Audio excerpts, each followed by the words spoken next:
اللہ وبرکاتہ۔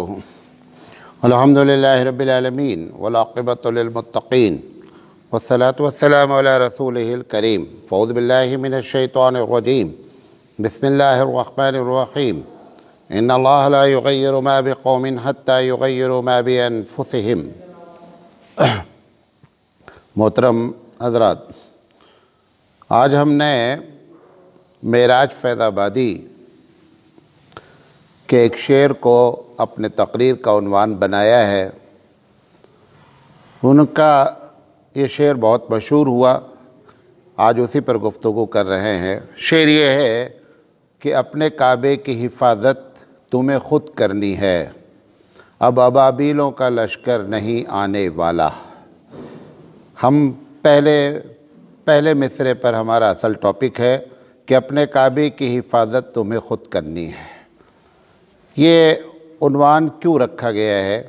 دیکھیں، کہنا یہ چاہتا ہے شاعر، قرآن مجید کی بھی یہ آیت جو ہے وہ تقریباً یہی بات ہے کہ اللہ تعالیٰ کسی قوم کے حالات کو تبدیل نہیں کرتا یہاں تک کہ قوم خود جو ہے اس حالات کی ذمہ دار بھی ہوتی ہے اور قوم ہی اس کو تبدیل کرنے کی کوشش بھی کرتی ہے، تب جا کر کے حالات تبدیل ہوتے ہیں۔ حالات کس لحاظ سے چل رہے ہیں اور کس کروٹ یہ اونٹ بیٹھے گا، یہ تو ایسا لگتا ہے کہ جیسے گدھا ہے اور لوٹ رہا ہے۔ اونٹ ہوتا تو کسی کروٹ بیٹھ جاتا ہے، لیکن یہ گدھا ہے جو لوٹ رہا ہے۔ یہ بات دانشوروں، صحافیوں، علماء کرام، اس سب کے بس سے باہر ہوتی جا رہی ہے بات کہ معاملہ کس طرف جا رہا ہے۔ اللہ ہی ہماری حفاظت فرمائے۔ تو وہ چند باتیں میں آپ کے سامنے مختصر وقت میں رکھنا چاہتا ہوں، حالانکہ باتیں تو بہت سی اس میں کی جا سکتی ہیں۔ مختصراً جو مجھے بات آپ سے کرنی ہے، اور آپ یہ دیکھیں ہر شخص اس کی فکر کرے، حالات ایسے ہیں کہ اب یہ کسی تنظیم کا اور کسی جو ہے خاص مدرسے کا یا کوئی خاص آرگنائزیشن کا کام نہیں رہ گیا ہے، بلکہ ہر شخص کو چاہیے کہ وہ اس پر غور و فکر کرے، ہر مسلمان اپنی ذمہ داری کو محسوس کرے اور خاص کر یہ دیکھے کہ اس حالات کی تبدیلی میں اس کا کتنا شیئر ہے اور وہ کتنا حصہ بٹا سکتا ہے۔ تو ایک پوائنٹ پر بات کرنا چاہتے ہیں کہ کیا ہو رہا ہے، معاملہ کدھر جا رہا ہے۔ دیکھیں، سب سے پہلی کوشش کی جا رہی ہے کہ مسلمانوں کو دین سے کسی طریقے سے الگ کر دیا جائے۔ حالانکہ یہ اتنا آسان کام نہیں ہے، اور نہ میں یہ کہہ سکتا ہوں اور نہ مجھے کہنا چاہیے کہ ایسا ہوگا۔ ایسا کبھی نہیں ہوگا۔ یہ لوگوں کا اپنا گمان ہے کہ ہم مسلمانوں کو بددین بنانے میں کامیاب ہو جائیں گے۔ ٹھیک ہے، ہم خود سے اپنے پیر پر کلہاڑی مار کر بددین بھلے بن جائیں، لیکن لوگوں کی سازشیں جس طریقے سے وہ سمجھ رہے ہیں کہ ہم ان کو مرتد کر لے جائیں گے۔ کبھی وہ کہتے ہیں کہ آپ کے باپ دادا ہندو تھے، کبھی وہ کہتے ہیں کہ آپ کا جو پرانا مذہب ہے وہ جو ہے آپ اس کی طرف پلٹ آئیے، کبھی وہ کہتے ہیں گھر واپسی کر لیجئے، کبھی کہتے ہیں کہ شدھی تحریک میں داخل ہو جائیے۔ یہ ساری باتیں جو کی جا رہی ہیں، اس سے میری سمجھ سے ان کو بھلے اپنے آپ کو اطمینان ہو، لیکن اللہ نے چاہا تو یہ جو ہے وہ سازش کبھی بھی ناکام، ہمیشہ جو ہے وہ ناکام ہی رہے گی، کبھی بھی کامیاب نہیں ہو سکتی۔ اس وقت مدارس کو، لیکن اس کا یہ مطلب بھی نہیں ہے کہ آپ ہاتھ پر ہاتھ دھرے بیٹھے رہیں، بلکہ آپ کو اس بات کا اگر اندازہ ہو رہا ہے کہ ہمارے خلاف سازش ہو رہی ہے، اور ایک حد تک آپ کو یقین ہو رہا ہے کہ یہ سازشیں چل رہی ہیں، ہماری بھی ذمہ داری ہوتی ہے کہ ہم اس سازش کو کبھی بھی کامیاب نہ ہونے دیں، لیکن اس کے لیے کچھ عملی تدبیریں کرنی پڑتی ہیں۔ تو ٹارگٹ جو ہے اس وقت مدارس ہیں۔ آپ دیکھیں کہ ایک ہفتہ پہلے کی بات ہے کہ یو پی سرکار نے ایک جھٹکے میں اس نے کہا کہ 5000 مدارس جن کو سرکار جو ہے وہ ایڈ دیتی تھی، سرکار جن کا تعاون کرتی تھی، وہ 5000 مدرسے کو جو ہے اس نے یہ کہہ کر کے کہ مدارس کو ایڈ ہم بند کر رہے ہیں۔ تو سوال یہ ہے کہ یہ ہوتا رہے گا۔ ہم دارالعلوم دیوبند کی جو پالیسی رہی، قاسم نانوتوی رحمۃ اللہ علیہ کی جو پالیسی رہی کہ مدارس کو آپ عوام کے ذریعے چلائیں. میں آج بھی کہنا چاہتا ہوں وہ لڑائی بھی آپ لڑتے رہیں، لیکن مدارس کو عوام کے ذریعے چلانے کی فکر کریں. نمبر 1 مسئلے کا حل بتا رہا ہوں. نمبر 2، کاش کوئی ایسا سی اے کھڑا ہو اور بہترین قسم کا وکیل کھڑا ہو اور وہ مدرسے والوں کو یہ بتا دے کہ تم نے جو مدرسہ کھولا ہے قانونی لحاظ سے اس کے پیپر کیسے ہونے چاہیے، اور اگر نئے مدرسے کھولنے کا ارادہ کر رہے ہیں تو تمہاری قانونی پکڑ کیسی ہونی چاہیے. کیونکہ جمہوری ملک میں جمہوری انداز میں کام کرنے کی فکر کریں. اس سلسلے میں آپ کا سمویدھان، ہمارے بھارت کا سمویدھان آپ کے لیے، مدرسے کے لیے بہت کوآپریٹو ہے. شرط یہ ہے کہ ہم اس سمویدھان کو سمجھیں اور اس کے تحت اپنے مدرسے کو لانے کی فکر کریں. تو یہ ایک کم کرنے کا کام ہے.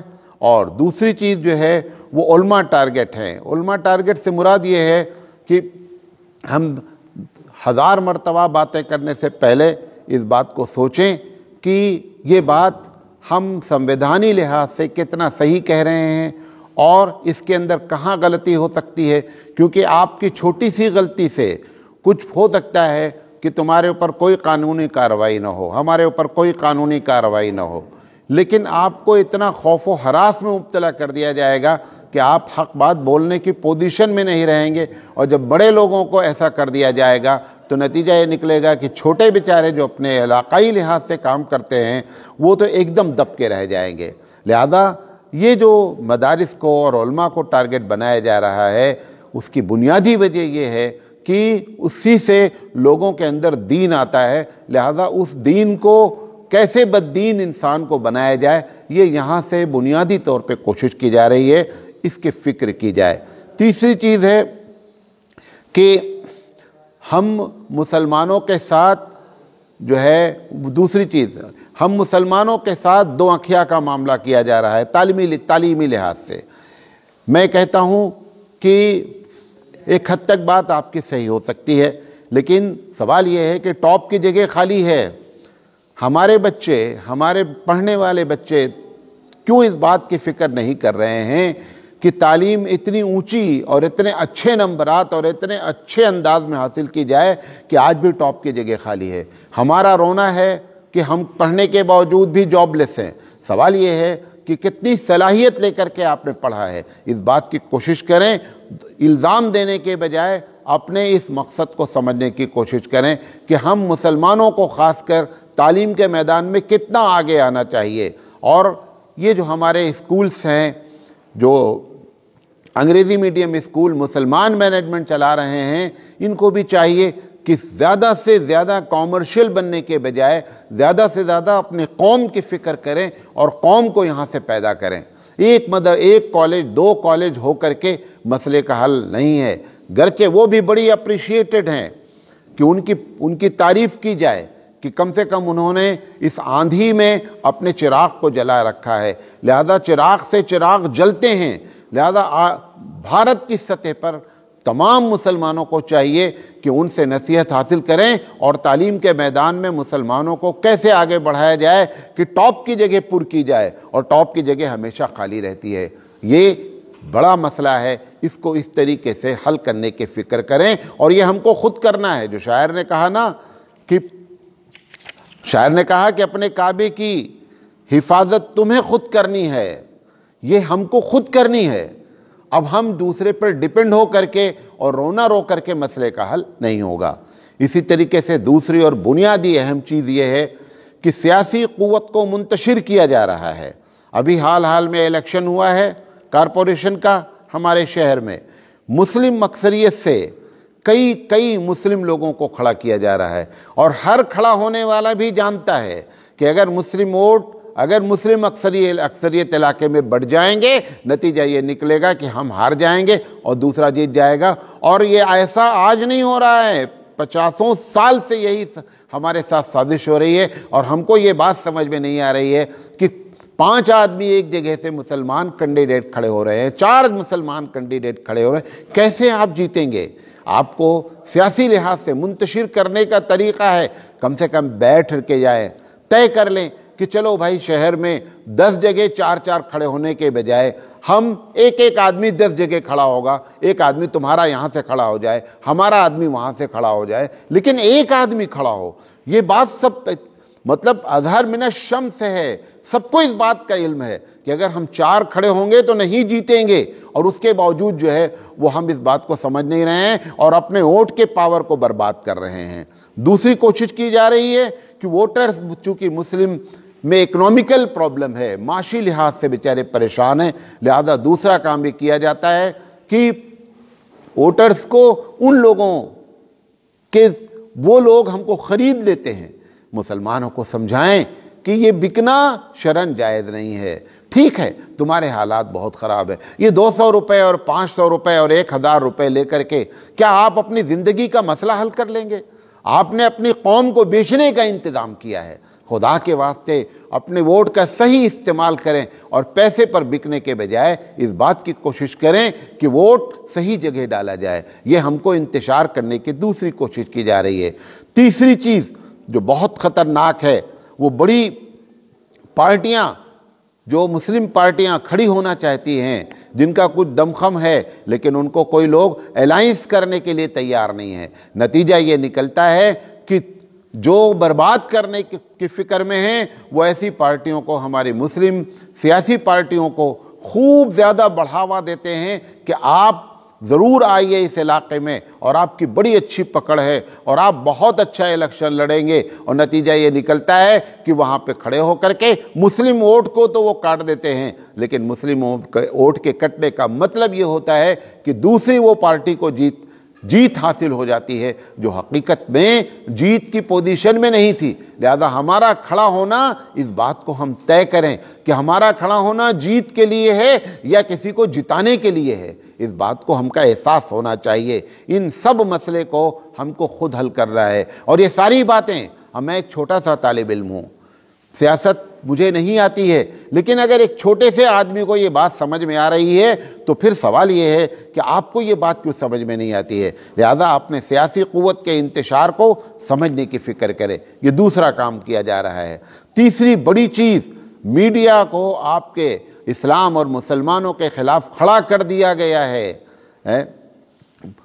این ڈی اے کیا کہتے ہیں، جو بہت بڑا ٹی وی چینل ہے، اس نے بہت واضح انداز میں ایک بڑی چیز کہ میڈیا نے اسلام اور مسلمانوں کے خلاف ایک بڑا گیم رچ رکھا ہے کہ کبھی کبھی آپ دیکھیں ڈیبیٹ ہوتا ہے، اس ڈیبیٹ میں ایسے لوگوں کو لے جایا جاتا ہے کہ جو اسلام کی صحیح ترجمانی خود اپنی ذات پر نہیں کر سکتے ہیں، ملک کے لیے کیا کریں گے، ایسے لوگوں کو ڈیبیٹ میں لایا جاتا ہے۔ اسی طریقے سے میڈیا جھوٹا پروپیگنڈا کر رہی ہے، سوشل میڈیا کے ذریعے دین کی جھوٹی باتیں جو ہے وہ پھیلائی جا رہی ہیں۔ اس مسئلے کو سمجھنے کی کوشش کریں۔ یہ جو میڈیا ہے اس کے ذریعے بہت بڑا نقصان ہمارا ہو رہا ہے، لہذا ہم اب وہ فتاوے پر ذرا غور کریں کہ جہاں پر ٹی وی کا استعمال جائز ہے کہ ناجائز ہے، کیمرے کا استعمال جائز ہے کہ ناجائز ہے، بندوق کا جواب بندوق ہوتی ہے، توپ کا جواب غلیل نہیں ہوتی۔ ایک آدمی میڈیا میں اتنا آگے بڑھا چلا جا رہا ہے اور ہمارے پاس میڈیا نہیں ہے۔ اس نے جو صحافی تھا اس نے یہی بات کہی کہ تم کو کس نے منع کیا ہے کہ تم میڈیا کا جواب میڈیا سے نہ دو؟ لہذا رویش کمار کی بات کر رہا ہوں کہ اس نے کہا، مسلمانوں کو للکارتے ہوئے کہا کہ تم کیوں روتے ہو، تم کو سمجھ میں نہیں آتی بات کہ تم جو ہے وہ اپنی میڈیا بناؤ۔ ابھی ہم علماء کو بھی چاہیے، ہمارے بڑے بڑے مدارس ہیں، یہ چاہیں تو میڈیا کے ذریعے بہت کچھ کام ہو سکتا ہے، آپ اس کی مصلحتوں کو سمجھنے کی کوشش کریں۔ اور میں ان لوگوں سے خدارہ اپیل کرنا چاہتا ہوں کہ جن کو اپنی شہرت کے لیے ان کو ڈیبیٹ کے لیے بلایا جاتا ہے اور چند کوڑیوں پر بک کر کے جا کر کے وہاں پر ایسی باتیں کرتے ہیں کہ نہ ان کو اسلام پر اعتراضات کا صحیح جواب کا علم ہے اور نہ ان کو کچھ معلوم ہے، بس محض یہ ہے کہ میڈیا میں ہم آ گئے، ہماری تصویر آ گئی اور ہم یوٹیوب پر دیکھے جا رہے ہیں، اس قسم کی باتیں کے لیے مسلم قوم کو بیچتے ہیں۔ لہذا ڈیبیٹ میں جانے والے اس بات کا خیال رکھیں۔ اور میں پچھلے 15 سال نہیں بلکہ 20 سال سے یہ تقریر کر رہا ہوں جبکہ یہ باتیں کہنا لوگوں کے لیے ایک بہت بڑا مسئلہ تھا، کیونکہ ہماری عادت ہے ذرا سی کوئی بات اگر ہم نے کہی اور ہم کو سمجھ میں نہیں آئی تو فوراً کفر کا فتویٰ، فوراً ناجائز کا فتویٰ، فوراً حرام کا فتویٰ، ایسا فتویٰ داغتے ہیں لگتا ہے کہ یہ اسی کام کے لیے بیٹھے ہوئے ہیں اور دوسرا کوئی کام نہیں ہے، اور پھر انہی باتوں کو آنے والے 10 سال کے بعد لوگ جائز قرار دیتے ہیں۔ میرا کہنا یہ ہے کہ دانشور قوم کی بصیرت اس بات کی دلالت کرنی چاہیے کہ 100 سال پہلے ہم اس بات کو محسوس کریں کہ آنے والا مسئلہ کیا ہے اور اس مسئلے کو 100 سال پہلے حل کر کے ہم بیٹھے رہے، لیکن معلوم نہیں ہم قوم کو کہاں سے گھن لگ گیا ہے کہ بات سمجھ میں نہیں آ رہی ہے۔ لہذا سوشل میڈیا والوں کو بھی میں کہنا چاہتا ہوں کہ دین کی باتیں اگر آپ کو یقین نہیں ہے، اگر آپ کی تحقیق نہیں ہے تو آپ کیوں پھیلا رہے ہیں اتنی جھوٹی باتیں، اتنی جھوٹی؟ دن بھر میں میرا اپنا اندازہ بغیر مبالغہ صرف بھارت کے سوشل میڈیا وہ مسلمان جو ایڈمن بنے بیٹھے ہوئے ہیں کم سے کم 1000 بار ڈیلی جو ہے وہ کم سے کم جھوٹی جو ہے وہ سوشل میڈیا کے ذریعے کبھی فضیلت کے نام پر اور کبھی واقعات کے نام پر بیان کی جا رہی ہے جس کا شریعت سے کوئی تعلق نہیں ہے، کوئی لینا دینا نہیں ہے۔ خدا کے واسطے شرم کھاؤ، سمجھ رہے ہو کہ ہم بہت بڑا دین کا کام کر رہے ہیں، یہ دین کو کاٹنے کا کام کیا جا رہا ہے، لہذا اس کو سمجھنے کی کوشش کریں۔ اسی طریقے سے چوتھی اور بڑی پوزیشن، جو بڑی چیز جو خراب کی جا رہی ہے وہ یہ ہے کہ ملت اسلامیہ کو منتشر کرنے کی پوری سازش رچی جا رہی ہے۔ آپ دیکھیں 4 سال پہلے کی بات ہے، صوفیوں کا ایک بہت بڑا عالمی سطح پر جو ہے وہ ایک پروگرام کرایا گیا، اور صوفی کا جو پروگرام کے ہیڈ تھے وہ ہمارے پی ایم صاحب کو بنایا گیا۔ ان کو صوفیزم سے کیا تعلق ہے؟ کیا صوفیزم کے تصوف کو وہ کتنا جانتے ہیں؟ صرف مالا پہن لینے کا نام تو تصوف نہیں ہے، لیکن چونکہ ملت کا انتشار کرنا مقصود ہے لہذا اس انتشار کو سمجھے۔ اور میں تو کہتا ہوں کہ ہمارے اتحاد کا کوئی چرچا نہیں کیا جاتا ہے، ہم متحد، ہمیشہ ہمارا رونا جو ہے نا وہ ہمارے اختلاف کا ہے۔ خیر ہے بھی، ایسا نہیں ہے، اختلاف ہے بھی بہت ہمارے اندر، لیکن اتحاد کی بھی باتیں کی جائیں، کیونکہ اس سے ہمارے اندر مایوسی پیدا ہوتی ہے۔ وہ سامنے والے جو لوگ ہیں وہ ہمارے اس اختلاف کا ذکر کرتے ہیں، اتحاد کا ذکر کبھی نہیں کرتے ہیں۔ میں ایک چھوٹی سی مثال دینا چاہتا ہوں، بابری مسجد کا سانحہ پیش آیا، پورے عالم کے مسلمانوں نے اس کو ایشو بنایا۔ سوال یہ ہے کہ اگر مسلم متحد نہیں ہیں تو ایک مسئلے پر کیسے اکٹھا ہوئے؟ ابھی طلاق ثلاثہ کا مسئلہ آیا، سب نے اپنے فرقے اور اپنے مسلک سے ہٹ کر کے ایک ایشو بنایا کہ جو کچھ ہوا ہے یہ قرآن کے خلاف ہو رہا ہے۔ لہذا انتشار پھیلانے کے لیے ہمیشہ اختلاف کو ایشو بنایا جا رہا ہے۔ آپ کبھی اتحاد کی باتیں بھی کرنے کی فکر کریں کہ ہمارے اندر اتحاد بھی اس طریقے سے ہے، ایک چیز۔ اور دوسری چیز، مجھے معلوم نہیں میری بات آپ برداشت کر پائیں یا نہیں، میں کہتا ہوں پرانے وہ تمام فتاوے نکالے جائیں، چاہے وہ اعلیٰ حضرت کے فتاوے ہوں، چاہے وہ ہمارے مسلک کے فتاوے ہوں، جن مسلک کے فتاوے میں انتشار کی باتیں ہیں اور اس کی آج کے دور میں اس میں ترمیم کی جا سکتی ہے، پرانے فتاوے کو اٹھایا جائے اور اٹھانے کے بعد اس کی اصلاح کی جائے۔ اگر اصلاح کی گنجائش ہے، میں نہیں کہہ رہا ہوں کہ مداہنت کی جائے، اگر اصلاح کی گنجائش ہے تو اصلاح کی جائے۔ چھوٹی باتوں کو لے کر کے کفر کا فتویٰ دے دینا، چھوٹی باتوں کو لے کر کے یہ کہہ دینا کہ فلاں آدمی گمراہ ہے، فلاں آدمی غلادت لے کر کے بات کرتا ہے، فلاں آدمی کے اندر یہ کمی ہے، فلاں جماعت کے اندر یہ کمی ہے، یہ کر کے ہم نے 1947 سے سب کو تقسیم کر دیا، کوئی بچا نہیں ہے جو تقسیم ہونے سے بچا ہو۔ لہذا میں یہ چاہتا ہوں، میری اپیل ہے تمام ان لوگوں سے جو لوگ فتوے دیتے ہیں کہ خدا کے واسطے ایسے فتووں پر نظر ثانی کی جائے۔ اگر گنجائش شرعی لحاظ سے بنتی ہے، 1% اگر اس کے اندر بربادی نظر آتی ہے تو 1% کو مد نظر نہ رکھا جائے، بلکہ اس کے علاوہ دوسرے 99% کو مد نظر رکھا جائے کہ اس کے نقصانات زیادہ ہیں یا نفع کم ہے. نفع کو جو ہے اگر نفع کا فیصد زیادہ ہے تو مصلحتاً اس بات پر فکر کی جائے، بیٹھ کر کے ان فتاوے پر نظر ثانی کی جائے. آج بھی ہم بڑے دھڑلے سے فلاں آدمی فلاں جماعت سے تعلق رکھتا ہے، فلاں آدمی کا رجحان فلاں جماعت سے ہے. ارے بھائی، فلاں جماعت کافر ہے کیا ہے؟ اگر کافر ہے تو کافر ہی کا ایک مرتبہ فتویٰ دے دو بھائی، پھینکتے. اور میں جانتا ہوں بہت سے جب علماء کو جانتا ہوں کہ پوری زندگی ایک جماعت کو غلط کہتے رہے اور پھر آخری عمر میں آ کر کے 50 سال 60 سال لگاتار ایک جماعت کو غلط کہتے رہے اور اپنے آخری عمر میں آ کر کے رجوع کیا.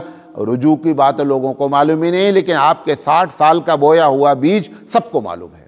لہذا 1000 مرتبہ جو ہے کسی کو گمراہ کہنے اور کسی کو برباد کہنے کے لیے ہم کو 1000 مرتبہ سوچنا چاہیے کہ اس کے نقصانات امت مسلمہ پر کتنے پڑیں گے، اس بات کا خاص خیال رکھیں. لہذا انتشار کے فتوے دینے سے پرہیز کرنا چاہیے، کسی کو گمراہ کہنے سے پرہیز کرنا چاہیے. بہت بڑی بات ہوتی ہے کسی کو کافر کہہ دینے سے پرہیز کرنا چاہیے. میں تمام لوگوں سے اپیل کرنا چاہوں گا کہ کفر کی فیکٹریاں بند کی جائیں، گمراہی کی فیکٹریاں بند کی جائیں، بے مطلب لوگوں کو گمراہ اور کفر کا فتویٰ نہ صادر کیا جائے.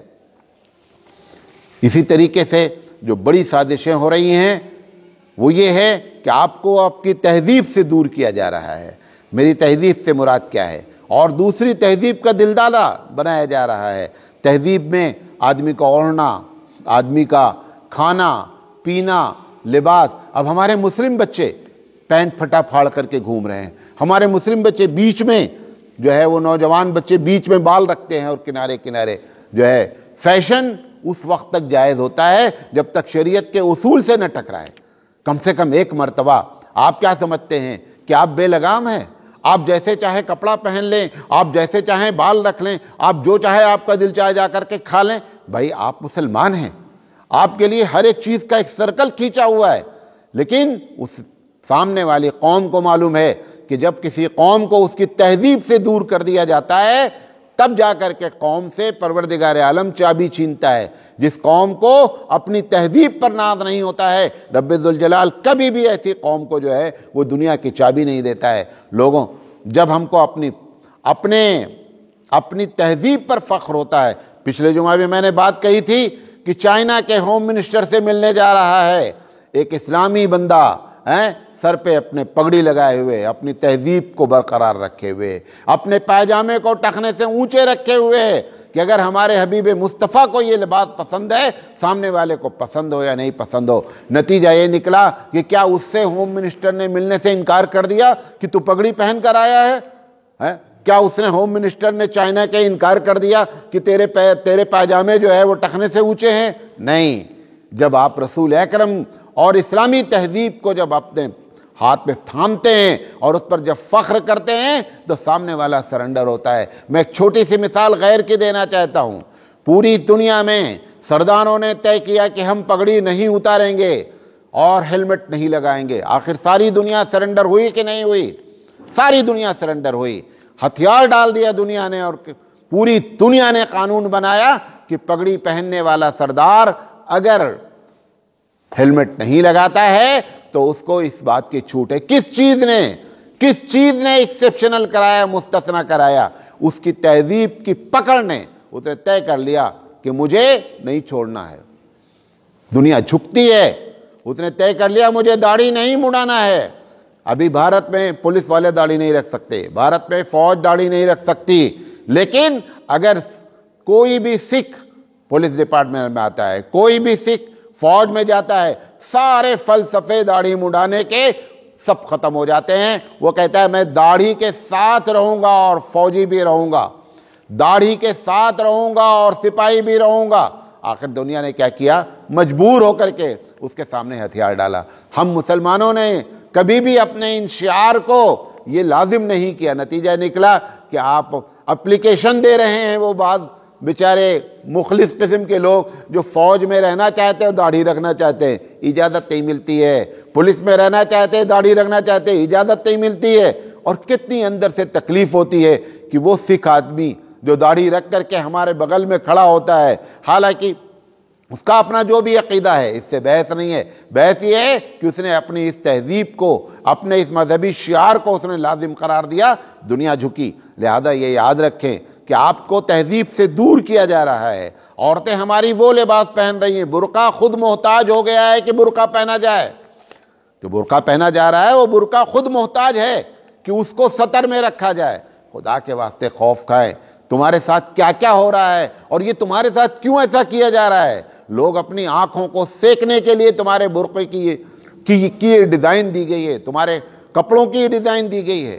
کل میں نے ایک لڑکی کو دیکھا، بہت ہی اچھے اسکول کی لڑکی، اور لیگیز پہنے ہوئے آئی ہے، کمر سے لے کر کے نیچے تک ایسا۔ میں تو پہلے گھبرا گیا کہ شاید یہ خدا نخواستہ نیچے کچھ پہنے ہی نہیں ہے، کیونکہ بدن کا جو یعنی اس کے کلر تھا اسی کلر کی لیگیز پہنے ہوئے تھی۔ میں حیرت میں پڑ گیا، فوراً میں نے نگاہیں جھکا لی اپنی۔ اس کے بعد پتہ چلا، میں نے کہا بھئی یہ دیکھو لڑکی، انہوں نے کہا مولانا وہ لیگیز پہنے ہوئے اس کا کلر وہی ہے۔ خدا را ہم، اور ان سب میں بڑا کردار مردوں کا ہے۔ مردوں کو چاہیے کہ اپنی بہنوں اور اپنی بیٹیوں اور اپنی ماؤں کو، اپنی بیویوں کو اس بات کا دھیان رکھیں کہ آپ گھر کے بڑے ہیں، لہذا گھر کے بڑے ہونے کا مطلب فکر صرف حکم نہیں چلانا ہے کہ ہماری سیوا ہونی چاہیے، ہماری بات ماننی چاہیے، اسلام کے حکم کو آگے بڑھائیے۔ لہذا یہ تہذیبی لحاظ سے جو معاملہ ہو رہا ہے اس میں مرد بھی شامل ہیں۔ ابھی میں نے بتایا کہ فیشن اس وقت تک قابل قبول ہوتا ہے جب تک شریعت سے نہیں ٹکراتا ہے۔ کم سے کم اس تہذیب کو تہذیب نہ جانا جائے جو اسلامی اصول کے خلاف ہو، جو اسلام میں منہیات میں داخل ہو، اس کو تہذیب نہیں بد تہذیبی کہنی چاہیے۔ لیکن ہمارے ساتھ یہ سب ہو رہا ہے، یہ ہم کو برباد کرنے کی کوشش کی جا رہی ہے، اور ان کی اصلاح کے لیے آپ کو اٹھنا ہے، ہر فرد کو اٹھنا ہے۔ یہی بات شاعر نے کہی ہے کہ اپنے کعبے کی حفاظت تمہیں خود کرنی ہے، اپنے مسائل خود حل کرنا ہے، لوگوں کے اوپر ڈیپینڈ ہو کر کے مسئلہ حل نہیں ہوتا۔ اسی طریقے سے خوف اور مایوسی پیدا کی جا رہی ہے۔ ایک کم نہیں گھبرائیں، اللہ آپ کے ساتھ ہے۔ شرط یہ ہے کہ آپ اللہ والے بن جائیں۔ ہم بڑی امید لگاتے ہیں ہم مسلمان کہ ہم ہی تو ہیں جو دیندار ہیں، ہم ہی تو جو ہیں کم سے کم جمعہ نماز پڑھتے ہیں، ہم ہی تو جو ہیں جو اللہ تعالیٰ کی عبادت کرتے ہیں۔ معاف کیجئے گا، کرتے ہیں آپ، لیکن جو مطلوب ہے، تم ہی تو وہ بھی ہو جو قبروں پہ سجدہ کرتے ہو، تم ہی تو وہ بھی ہو جو قبروں پہ چادر چڑھاتے ہو، تم ہی تو وہ بھی ہو جو اللہ کے علاوہ دوسرے کو مشکل کشا کہتے ہو۔ تو پروردگار عالم تمہارے ساتھ کیوں معاملہ کرے؟ یہ خوف اور مایوسی کی بنیاد حقیقت میں کیا ہے؟ ہماری بددینی ہے۔ اللہ نے ہمارا ساتھ چھوڑ دیا ہے، اور جب کس قوم کے ساتھ، خاص کر ہم جس اللہ پر وشواس رکھتے ہیں، یقین رکھتے ہیں، وہ اللہ اگر ہمارا ساتھ چھوڑ دے تو یقینی بات ہے کہ جب خوف خدا ختم ہو جاتا ہے تو سارے خوف پھر ہمارے اندر کیا ہوتے ہیں؟ سما جاتے ہیں۔ اللہ کا خوف داخل کریں ہم انشاءاللہ۔ اگر اللہ کا خوف داخل ہو جائے تو دوسرے خوف کبھی بھی اس دل میں نہیں سماتے ہیں۔ لیکن ہمارے دل میں جو دوسرے خوف آ رہے ہیں، ہم اپنی عزت سے ڈر رہے ہیں، ہم اپنی جان سے ڈر رہے ہیں، ہم اپنی ملکیت سے ڈر رہے ہیں کہ کہیں برباد نہ ہو جائے۔ ان سب کا مسئلے کا حل یہ ہے کہ اللہ تعالیٰ کی رسی کو مضبوطی سے تھام لیں، قرآن کریم پر حل بتا رہا ہوں، قرآن کریم پر عمل کرنے کا ارادہ کر لیں، اور توحید کو اپنی زندگی کا مقصد بنا لیں۔ انشاءاللہ کوئی بھی کسی قسم کا خوف تم کو متاثر نہیں کر سکتا۔ لوگ آپ سے خوف زدہ ہو جائیں گے، اور یہی چیز ہے، میں خوف زدہ کا لفظ استعمال کرنے کے بجائے میں بولوں کہ اگر توحید ہمارے اندر آ جائے اور قرآن پر ہمارے زندگی میں عمل آ جائے، پوری دنیا آپ کے اس کام سے متاثر ہوگی، رعب ان پر طاری ہو جائے گا، اور وہ آپ کا احترام کریں گے۔ لیکن اگر یہ دو چیزیں نہیں ہیں تو آپ کو ہمیشہ اور ہم کو ہمیشہ اس دنیا میں خوف کے ساتھ ہی زندگی گزارنا ہے۔ میں اپنی آخری بات کہہ کر کے اپنی بات ختم کرنا چاہتا ہوں۔ اس بڑے پروگرام میں جو ہم کو برباد کرنے کی سازش کی جا رہی ہے، اس میں عورت ایک بہت بڑا ایشو بنا دیا گیا ہے۔ عورتوں کو مرتد کرنے کی ترکیبیں اختیار کی جا رہی ہیں، عورتوں کو نیٹ کے ذریعے جوڑ کر کے، واٹس ایپ کے ذریعے جوڑ کر کے، فیس بک کے ذریعے جوڑ کر کے، اور بری طریقے سے جو ہے وہ ہم اس سلسلے میں اپنی بہنوں کی حفاظت نہیں کر پا رہے ہیں۔ میں کہنا یہ چاہوں گا، پہلے تو مسئلے کا حل بتانا چاہتا ہوں کہ یہ جو کچھ عورتوں کے اندر بربادی آ رہی ہے، ایک مرتبہ ہم مسلمان نوجوان سوچیں اس کے ساتھ لگے ہوئے کہ نہیں لگے ہوئے.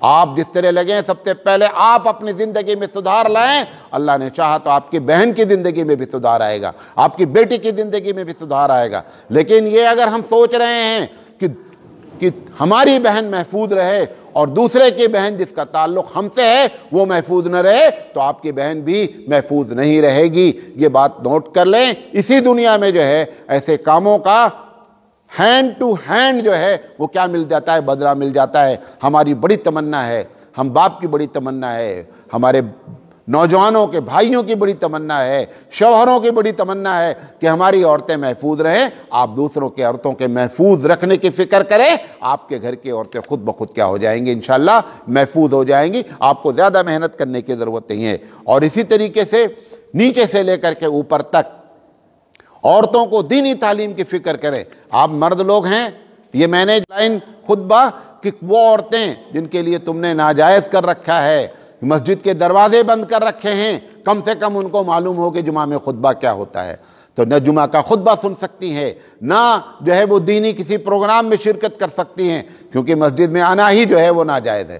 حالانکہ مسجد میں ناجائز کی بنیادی وجہ جو اصل علت ہے وہ علت ہے کہ فتنہ کی وجہ سے فتویٰ دیا گیا ہے. میری سمجھ میں نہیں آتا ہے کہ بازار جانے کا فتنہ, بازار جانے میں فتنہ نہیں ہے, کالج جانے میں فتنہ نہیں ہے, تو اب مسجد کے جانے میں کیوں فتنہ ہے؟ اس فتوے کو دوبارہ نظر ثانی کی سخت ضرورت ہے.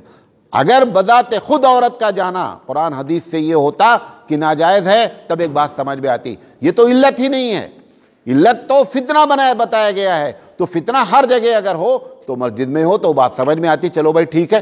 لیکن سوال یہ ہے کہ بازار سیف محسوس کیا جا رہا ہے. کالج میں جانے کی پوری پرمیشن ہے, وہ مفتی صاحب کی بیٹی بھی کالج جا رہی ہے, بازار بھی جا رہی ہے, کوئی فتنہ نہیں ہے. وہ مفتی صاحب کی بیٹی کے لیے سب سے بڑا فتنہ جو ہے وہ مسجد بنا ہوا ہے. لہذا مسجد کے ذریعے, میں نہیں کہہ رہا ہوں, میں عورتوں سے یہ بات بھی کہنا چاہتا ہوں, یہ میری بات کا معنی نہ نکالا جائے کہ مسجد میں نماز پڑھنے سے تم کو کوئی ثواب ملتا ہے. ثواب میں کچھ بھی اضافہ نہیں ہوتا, اس پر سب کا اتفاق ہے, کسی کا اختلاف اس مسئلے میں نہیں ہے کہ تمہارے گھر کی نماز مسجد سے افضل ہے. لیکن یہ ضرور ہے کہ دین سیکھنے کا ایک ذریعہ مسجد ہے, لہذا مسجدوں سے عورتوں کو جوڑا جائے. سپریم کورٹ میں آلریڈی رٹ پڑی ہوئی ہے کہ ہم عورتوں کو مسجد میں جانے کی اجازت دی جائے. قبل اس کے کہ سپریم کورٹ فیصلہ کرے اس سے پہلے ہم ان باتوں پر دھیان دے لیں, ورنہ قانونی شکل میں جیسے کیرلا کے مندر میں اجازت دی گئی ایسے ہی وہ آپ کے سامنے سپریم کورٹ کا آرڈیننس لے کر کے آئیں گی. میں یہ نہیں کہہ رہا ہوں کہ بہت بڑا کام ہے, پھر میں کہنا چاہتا ہوں لوگ اس کو اٹھالتے میری باتوں کو. میں صرف یہ کہنا چاہتا ہوں کہ مسجد کو ذریعہ بنایا جائے.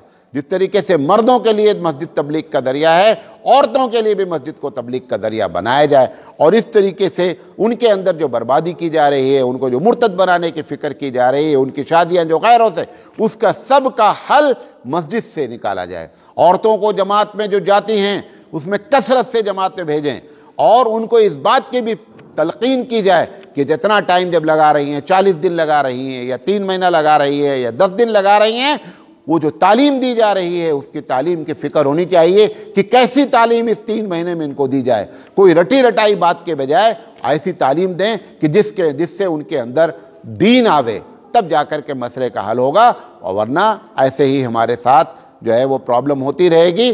ہم کو خود اپنے مسئلے کا حل کرنا ہے, اپنے کعبے کی حفاظت تمہیں خود کرنی ہے. اب ابابیلوں کا لشکر نہیں آنے والا. وآخر دعوانا ان الحمدللہ رب العالمین.